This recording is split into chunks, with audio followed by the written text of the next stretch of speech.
What's going on, beautiful people? It's your girl Guruji Chastity, and we are back with another Wild Heart Wednesday video, right? And on Wild Heart Wednesdays, what we do is I take a topic and I speak wildly from my heart, wildly from wisdom, and I just let the information flow free. And today we are talking about masculine and feminine energy, feminine and masculine energy, okay? So, first things first, when we jump off the videos on Wednesdays, is that I share my why. Okay, I share why I'm creating this video. And so my first why of creating the video, masculine and feminine energy, is because I want to debunk the misconception of modern attraction. I feel like, excuse me, I have my notes here. I feel like we have been conditioned to believe that masculine and feminine energy is attached to gender. And so a woman is feminine, a man is masculine. And so we've been using attraction to find the counterpart outside of us, when instead masculine and feminine energy don't necessarily always have to do with gender, because I'll share my quick tip later, so I won't go that deep. But it doesn't have to have really anything to do with that. When we look at our ability to manifest, to be whole, to create abundance, it does not have to do with our genitalia, right? And so when we get caught up in believing that, we misuse our connections to other people, because we feel like, oh, I'm supposed to be attracting my opposite in order to feel whole. But inadvertently, when we go out into the world and do that, we create codependency. And so we also, with that, we begin at lust instead of lesson, right? When we approach people from our physical bodies, from the external perspective, right, we begin from our root chakra, our lowest chakra, the basis of our existence, right, the densest of our bodies, right? And when we start from lust, again, we create that codependency. But when we start from lessons, we start to notice that maybe opposing energy that we're attracted to in someone else lives in ourselves, and we want to use that to build it inside ourselves. That's when we start to get to the lesson aspect. So that's reason number one that I'm sharing this video and kind of talking about this topic. Number two, I want to share the tools to cultivate both energies. That way you can have an abundant experience, because you are not supposed to have, just because I'm a girl, I'm not just supposed to have feminine energy in me, and then the only time I experience masculine energy is outside of myself. That's not how that works. And then if I go around life believing that, then my experiences are going to be incomplete. And so I want to provide you the tools to cultivate both masculine and feminine energy in you, and you need those to create abundance, to have a full experience. And we'll get deeper into that as we get into this video. And so my last reason for creating this video, and really it's just a quick tip that I want to share, is that just how we have 7 chakras, the universe has 7 universe laws. And it's those 7 universe laws that came down from the heavens and became the practical applications that live inside our bodies, that help regulate our existence and our experience here. You see what I'm saying? And so when we look at the 7th universe law, it is the law, the 7th universe, the 7th law of the universe is gender. Excuse me. The 7th law of the universe is gender. It don't mean gender how we know it, as in genitalia. For the universe, gender means to generate, okay? It means to generate. And so because we are an extension of the universe in practical terms, for us, when we just look at the physical, yes, it looks like genitalia. But if you want to be expansive, if you want to grow your consciousness, if you want to experience life on a spiritual plane, then you'll get with the spiritual laws of the universe, which is the 7th law of the universe is gender, which means to generate. So therefore, when the universe begins to generate, it is taking both energies. So when the universe looks at gender, it don't look at genitalia. It don't say, oh, this is polarized to this type of person because it's feminine, and this type of person because it's masculine. It says, no, I need both of these energies in order for me to generate new life, i.e. you and me. You see what I'm saying? So boom, now that we got my whys out the way, you see what I'm saying? The reason why I'm creating this video. Now let's talk about the content, okay? Now I want to break down 3 things that are very important when we're looking at masculine and feminine energy. The 3 things, because they're based on your experience. And so this is how you know when you're meeting resistance, probably one of these things are out of order. Number one, the ego is the passenger. Simply put, the ego is the passenger. Number two, the soul is the driver. The soul is the driver. Number three, the body is the car. Now, don't you drive every day? So that whole little metaphor should make sense. And when we are talking about your vehicle of existence, what's going on inside that car, I just told you. We're going to start now from the bottom up. The car is this body. This physical suit that you're looking at that's talking to you. That is my car that I drive every day. It gets me from moment to moment, experience to experience, okay? What's driving my car is my soul, my true me, my inner child, my authentic self, my Christ consciousness, the God that lives within me. That's who's driving this car. The name of the car, the mind, the passenger of this car, which is my ego, is called chastity. Same breakdown for you, cousin. It worked the same way. Now, what be going on is that a lot of times the ego, the passenger of my car, just because it got a mouth and it can narrate the experience of everybody, it be thinking it's the leader, but it's not. It's the lowest on the totem pole when we really get jiggy with it. When we really get honest, it's the lowest of the totem pole. Not to say that's good or bad. That's not a thing, right? Because in order to rise to light, to height, right? In order to rise to light, to height, we have to have lowness, okay? We have to have, you know what I'm saying? Low. I don't know how else to say it. We got to have low in order to go high. So ain't no shame in the low game. Bars. Universe rained down on me today. You feel me? Right? So when we look at this, y'all just saw that. The reason why I'm telling you this when we look at masculine and feminine energy is because the masculine and feminine energy exists inside this car. The ego, the passenger, is going to be the masculine energy. The soul, the driver, is going to be the feminine energy. If you only letting your masculine energy, which is your passenger, drive your car, you gonna be in hot shit. It don't matter if you're a boy or a girl based on your genitalia. It don't matter. Now, if you just letting the feminine, the soul, drive your car, it don't matter if you're a boy or a girl, you gonna have a problem.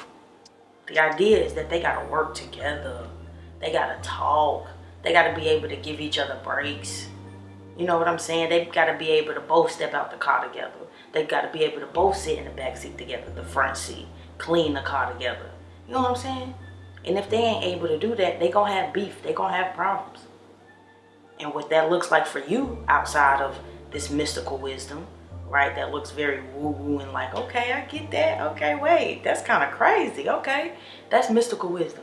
When we bring this down into practicality, what that look like is a whole bunch of, it don't matter if it's you physically a boy or a girl. It could be a whole bunch of people who can't take action on their goals. Who throw temper tantrums when stuff is not working. Who don't know which choice to make. Who struggle with indecision. That's living too much in your feminine energy. Then we got people who too busy striving all the time. Who too busy doing. Don't never got a minute to sit down and rest. To sit down and cry. To sit down and be in your feelings. That's too much in your masculine energy. Right? But both of those states that I described are not bad. They all serve a purpose. But the reason why I maybe said it with an attitude or with a tone is because you can't polarize yourself to either one. You can't live in either one of those states. You got to be able to go back and forth. Take a little bit here, take a little bit of there, and experience in between. Get the data in between. Experiment in between. But too many times I notice, because of how I experience, we take shit too seriously all the time. Life is too serious all the time. And when life is too serious, when you experimenting, you don't got time for things to go awry. Because it's life or death. And if I don't do this just like this, I ain't going to be able to pay my bills. And when I can't pay my bills, I'm going to be homeless. And then if I'm homeless, I got to go back and live with my mom. And then if I could go back and live with my mama, that mean I'm a bum. And if that mean I'm a bum, oh, what's life? You see how I just did that? And you can get yourself in a whole uproar. And that's a story, a mental story in your mind that can go from 0 to 100 in a blink of an eye. Just because the ego and the soul are not working together. And sometimes they living in a shitty body because you ain't exercising, you ain't eating the right food, you ain't meditating, you ain't watching good TV, you ain't listening to good music, you ain't just being playful with yourself. You see what I'm saying? And so these the problems when we run into when we really not sure what's going on with masculine energy, and we hold true to the conditioning that says, because I'm a man, I need to be masculine. Because I'm a woman, I need to be feminine. And if I try to take on either of the opposite sex's energetic role, then that means something about me. Either I'm being too masculine of a woman, too independent of a woman, or I'm being too gay of a boy because I'm crying and showing my emotions. We got to get out of that conditioning and get into our proper living. Okay?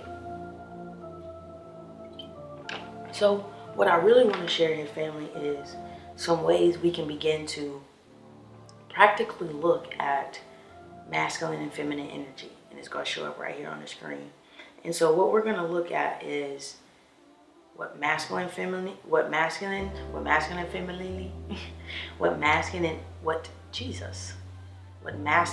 energy ascribes to, and what feminine energy ascribes to. And then what I want you to begin to look at is create your own chart, maybe, or look at this and create the same lines, but write out how you do this in your own life, or how this shows up for you based on, you know, whatever activity or experience you may have. But get curious to see how this may apply to you. Okay? So for masculine energy, we have the ego self, right? For feminine energy, we have the authentic self, right? The thinking brain and the feeling brain, right? We have effect and cause. And the reason why I'm saying it like this, because most times we are all ascribed to masculine energy because we live in a world that's all about hustling, all about getting money, getting the bag, breaking generational curses, all of this. And that's very masculine energy. Not enough of us get an opportunity to be in our feminine energy, but the lucky ones who know what life is about, who are willing to get curious and not defensive, go to the other side and come back and tell the stories. You see what I'm saying? And so we oftentimes don't start with cause. We start with the effect. We start crying about how the effect made us feel, and then we go back and try to get to the root cause. So I'm putting it this way for a reason, family, so we can see what's going on. So the masculine energy ascribes to effect, right? Ascribes to effect. And then we have cause. We have servant and master. You see what I'm saying? Stable and destructive.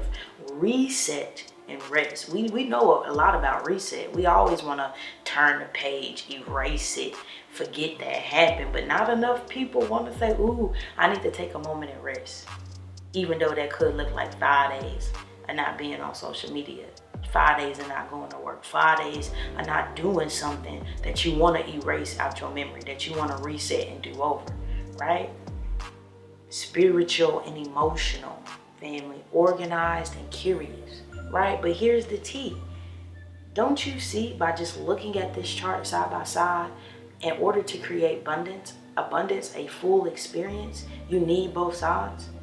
Like really, if you wanted to experiment with something and create something, and we put in this in terms of reality, don't you think you need both of those to create something new? Like what makes you think you can just use the thinking brain and that you're gonna create something of like value? Something gonna be missing. You're gonna get to the other side of the equation and be like, I still want something else. You still gonna be striving for more. Normally because we leave out the feminine aspect. We leave out the feminine, the feeling, and we never really know how something is going to make us feel because we're too busy thinking all the time. We're too busy living in our head that our body experience, which is all of the feminine energy, is not accessible. So when it comes to making choice, we're leaving it to the passenger of our experience, but the passenger of the experience is just meant to be the passenger. It's meant to look out the window and see stuff and then deduce wisdom from the stuff it sees and share that to the people who may sometimes get in a car with them, or to the driver, or to just let down the window and share the wisdom out the window. But the passenger ain't supposed to be making choices about what to turn, because the driver know. But when the backseat passengers start yelling directives from the backseat to the driver, we got problems, right? And that's what happens when we live too much in our masculine energy, right?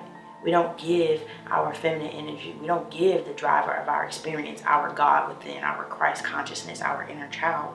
We don't give that inner wisdom space to guide us, to lead us, to heed our warnings. And here's the thing, when your ego yelling from the back seat, your soul like, okay, but this is where we should turn.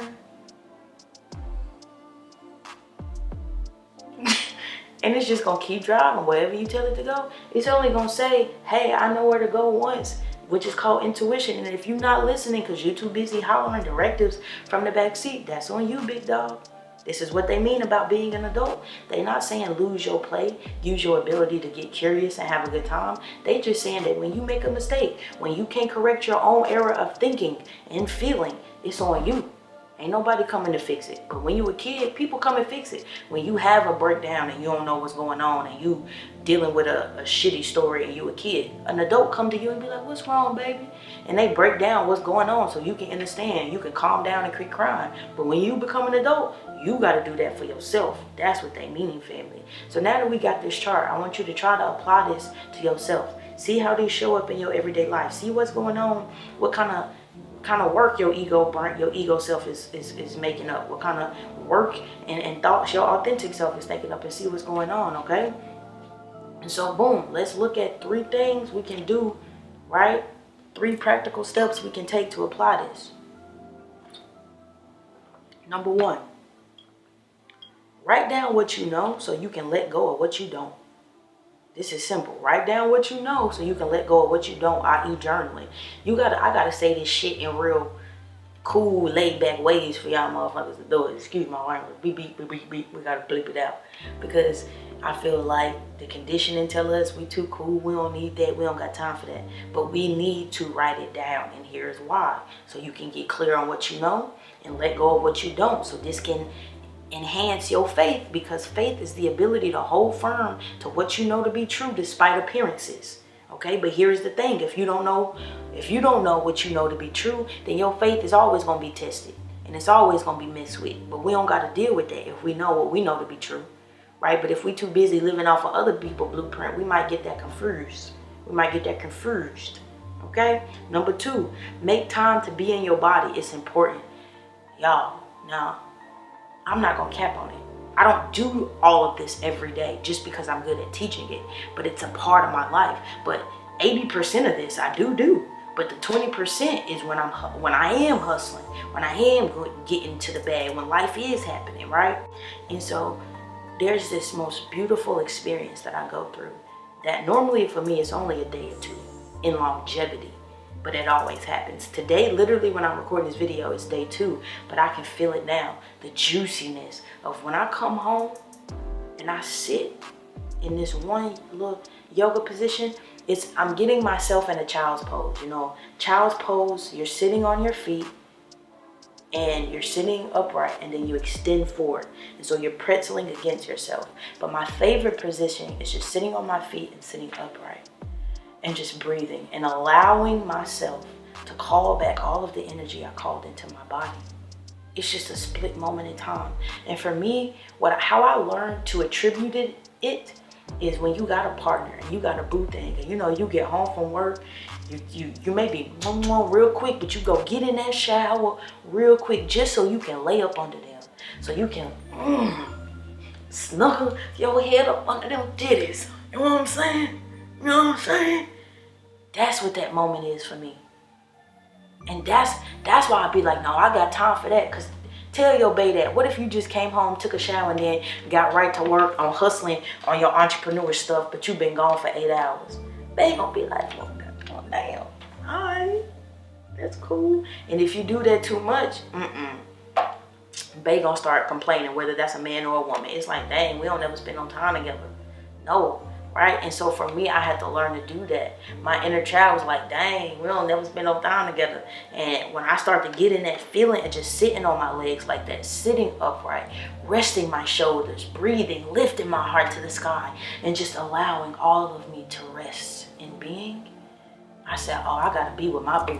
I gotta go to my boo, right? And that's just a stretch pose, right? So I took that mystical wisdom and started to apply it physically, practically, to support my lifestyle, right? And so every time I stretch, it might sometimes just be that pose. Normally it's not, but sometimes it could just be that pose depending on what I got going on. But most times my stretching sessions are 30 minutes to an hour depending on what's going on. But the latest I'll let myself go without it is 2 days, because I really start to notice, because I'm missing that bay time, that boo time with my inner child. And the last tip is have fun, bro. Get distracted, but bring your ass back home, okay? Don't be a boss baby 24/7. I had to learn. I'm saying this because I know this. I was a boss baby, stressed all the time. I gotta do this. I gotta make this social media post. I gotta make this content. I gotta be seen. I gotta make sure I'm making money. I was doing all of that, but you're supposed to be having fun, bro. And none of this gets easier until you have fun. It sounds counterintuitive, but it's the truth, because you came down here to experience, to have experiences as the little God and take it back to the big God when you pass on and go do something else. But if you too busy, stressed out, and not getting the right data, you taking corrupt data back to God, you're going to get sent back down here to do it again, man. So relax. Have fun, man. You know what I'm saying? Until next time, I love you. Peace out. Yo.